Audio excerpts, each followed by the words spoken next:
जी मित्रों, नमस्कार, अभिवादन आप सभी को और गुड इवनिंग। दोस्तों, आज हम बात करेंगे हल्की-सी अपने चंद्रयान के बारे में, जिसके बारे में कुछ नई अपडेट्स आई हैं और वो ये कि जैसे ही हमारा ये रोवर बाहर निकला है तो उसने एक बड़ा कमाल का काम किया है।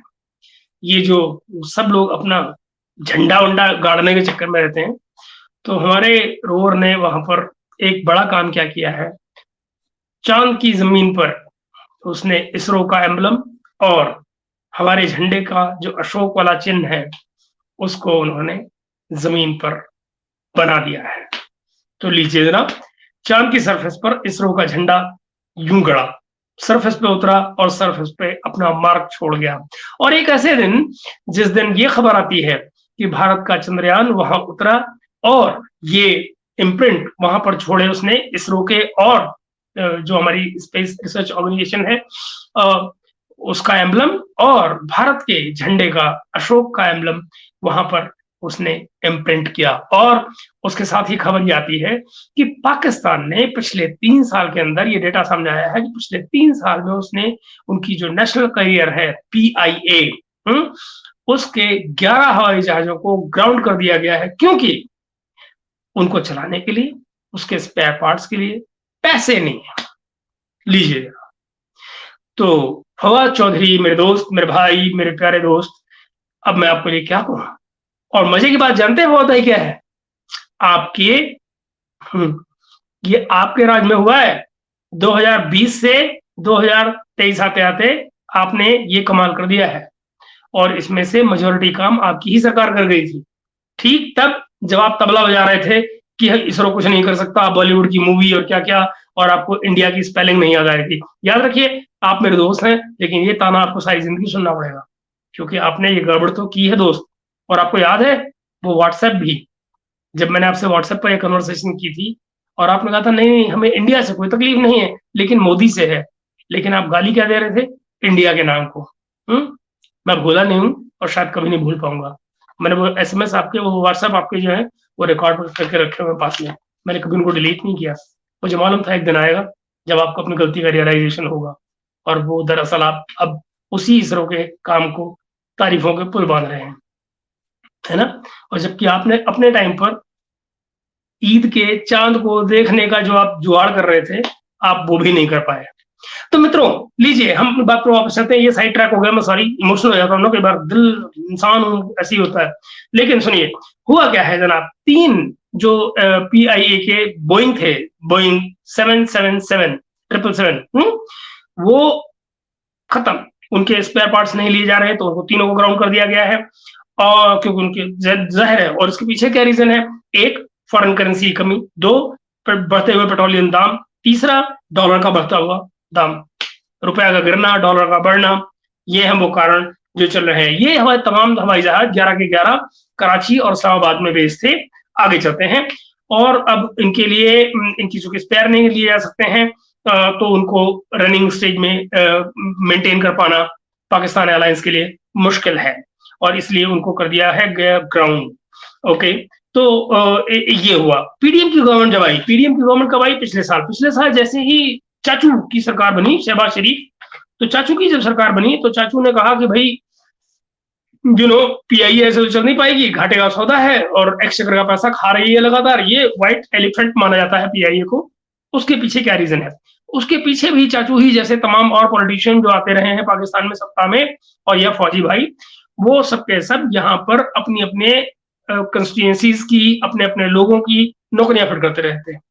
तो जिसको चाहे एयर होस्टेस लगा दिया, जिसको चाहे कुछ और लगा दिया। और देखिए मजे की बात क्या है, PIA का जो MD है, जो मैनेजिंग डायरेक्टर है, दरअसल उसको कौन होना चाहिए? उसको होना चाहिए एक ऐसा आदमी जिसको एविएशन की नॉलेज हो, सिविल एविएशन की नॉलेज हो, न कि मिलिट्री एविएशन, सिविल एविएशन की नॉलेज हो, जो सिविल एविएशन की मार्केट को समझता हो, जो उसके लिए प्लानिंग कर पाए, राइट? लेकिन ये कमाल सिर्फ पाकिस्तान में होता है कि यहाँ पर हमेशा पाकिस्तान के रिटायर्ड ऑफिसर्स MD बनते हैं। और करंट MD कौन है? इनको शहबाज शरीफ ने लगाया, और वो आपने थंबनेल में उनका फोटोग्राफ देखा होगा, हयात साहब, वो है एयर वाइस मार्शल रहे हैं पाकिस्तान एयरफोर्स में। तो जनाब देखिए, वो आए, उसके साथ ही शहबाज शरीफ ने यह अनाउंस किया कि हम PIA को करेंगे प्राइवेटाइज। जैसे ही प्राइवेटाइज होने की खबर आई तो पीआईए के अंदर मौजूद जितनी यूनियंस हैं वो स्ट्राइक पे जाने लग गई हैं। ये है सारे का सारा गेम। तो चल गई है वो स्ट्राइक पे, यानी कि जो डोमेस्टिक इनका जो फ्लाइट्स हैं वो अब ये नहीं टाइम पर चला पा रहे हैं। आपने फैसल वाला को अक्सर सुना होगा ना, जब फैसल वाला आपको टाइम टेबल देने की कोशिश करता है तो वो कहता है कि ये इसका टाइम उतना ही श्योर है जितना पीआईए की फ्लाइट। क्या पीआईए की फ्लाइट कोई टाइम पर चली है? नहीं, तो फिर इलेक्शन टाइम पे कैसे हुआ? ये फैसला का लॉजिक है, इसकी डेफिनेशन मैं नहीं दे सकता हूँ, लेकिन वो जो पीआईए वाला कंपैरिजन है वो मुझे बड़ा फैसिनेटिंग हमेशा लगता था, और अब समझ में आ रहा है कि वो क्यों मुझे इतना फैसिनेटिंग लगता था, क्योंकि पीछे के फैक्ट ये निकल कर आ रहे हैं। आगे चलते हैं। तो जनाब, इनमें से तीन में से जो दो बोइंग हैं 777 ये ग्राउंड किए गए थे 2020 में, ठीक जब इमरान खान साहब 2008 में आके विराजमान हो गए थे। मेरे प्यारे भाई फवाद चौधरी उस समय इंफॉर्मेशन साइंस मिनिस्टर, राम जाने क्या क्या होते रहे। खैर, तो और तब उनका पेन कितना तेज चलता था ना कि जबान कैसे बढ़िया चलती थी उनकी। एंड इन 2021 में एक ग्राउंड हुआ, यानी कि 3 बोइंग 777 थे इनके पास, जिनमें से 2020 में 2 ग्राउंड कर दिए गए और 2021 में 1 ग्राउंड हो गया। यानी कि पीडीएम के आने से पहले तीनों बोइंग का कबाड़ा हो गया। सॉरी, ये फोन आ रहा है, मैं इसकी बदतमीजी बंद कर देता हूँ तुरंत। तो ये लीजिए, ये हमारी गुल बुखारी है, इनको बाद में देखता हूँ। तो ओके, अब जरा आगे चलते हैं। तो ये हो गया ग्राउंड। देन इसके बाद में 320 इनके जो है पांच 320 एयरबसेस जो है, एयरक्राफ्ट जो है वो बसेस हैं इनकी, बेसिकली एयरबसेस हैं। तो A320 बसेस जो है 5 वो ग्राउंड कर दी गई 2021 में 2 और 2023 में 3 कबाड़ा हो गया। 21 और 23 में 5 की 5 ग्राउंड हो गई, 21 से 23 के बीच में। ओके, आगे चलिए। और उसके अलावा उन्होंने क्या किया है जनाब, 3 ATR एयरक्राफ्ट जो हैं वो भी ग्राउंड हो गए हैं, जिनमें से एक हुआ 2020 में, 2022 में और 2023 में, यानी हर साल एक एक टिंग टिंग टिंग हो गया काम। आगे देखें, 3 जो बोइंग है, जिनमें से एक बोइंग है, 3 एयरक्राफ्ट, 1 बोइंग, 1 एयरबस और 1 ATR, ये भी इन्हीं सालों में बराबर कर दिए। इनमें क्या है, अब ये हाँ, इनका भी कबाड़ हो गया है ना। ये 3 ऐसे हैं, यानी 3 एयरक्राफ्ट से मतलब 1 बोइंग, 1 एयरबस, 1 ATR, ये 3 ऐसे हैं जो बियॉन्ड रिपेयर हैं, इनको अब रिपेयर नहीं किया जा सकता है। ये इनका तो मतलब कबाड़ी को बेच दो वाली बात। ओके, पीआईए की 19 डेस्टिनेशन है एज ऑफ नाउ, आज की तारीख में, जो कि एशिया, यूरोप और नॉर्थ अमेरिका को जाती हैं। तो ये हुआ सिस्टम। आगे देखें, इस समय मौजूद क्या है इनके पास? इस समय मौजूद है इनके पास टोटल 20 हवाई जहाज। इस 20 में से 19 एयरक्राफ्ट मैनेज कर रहे हैं, 19 डेस्टिनेशन मैनेज कर रहे हैं। जो डोमेस्टिक एयरक्राफ्ट हैं, जो डोमेस्टिक फ्लाइट्स हैं, वो सारी की सारी डिलेड चल रही हैं। जाहिर है उसके पीछे एक बड़ा रीजन ये जो स्ट्राइक्स चल रही हैं वो भी है।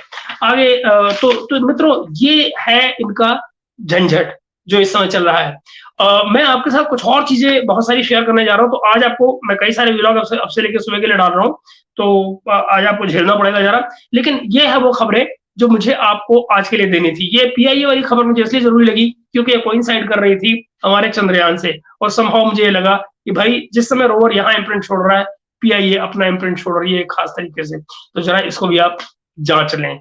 तो मित्रों, कुछ और खबरें आ रही हैं आपके पास बहुत जल्दी आज। तो लीजिए, मैं आपको इमरान खान, पाकिस्तान और इनसे जुड़ी हुई और दूसरी खबरें हैं वो अगले व्लॉग में दे रहा हूँ, अब से कुछ देर बाद, तो वो आप पाएंगे।